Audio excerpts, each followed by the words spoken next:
एमान आमकां नवची बक्षर दिलो. आमी आज तेजी मिटींग हे ताका मेमोरंडम दिवपाक गेल्ली.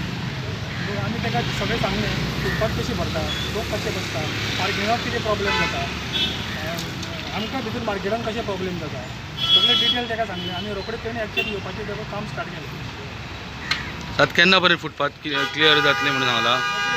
विथीन अ वीक कंप्लीट आपूण जाग्यार घालता म्हणून सांगलें. एका आठवड्यांतून सगळी निवळ करता सांगता. 5 उपरांत म्हाका दिसता 50-60 जाण बसता आनी आयतारचे तर 100-150 लोक येता भायले बिले सगळे. रस्त्या सारके बसता, गाडी मागीर तेजे भायर गाडी हाडून लायता, दोनी सायडी गाडी पार्क आनी रस्त्याक थंय चलोवंक मेळना, तर गाडी चलोवंक मेळना. पूण सीओक आमी रिक्वेस्ट केला, तर तो परतो रिक्वेस्ट केला की ते वेंडर्सां थंयच्यान काडचे फुटपाथा वयले रस्त्या वयले आनी तो पार्किंग एरिया मार्केट सकयल जे आसा थंय तांकां व्हरून घालचे. तुमी रिक्वेस्ट केला हांवें आनी सीओन आतां MI बी आपूण सगळें करता, आपण एक विजीट दिता अशें म्हणून सांगलां.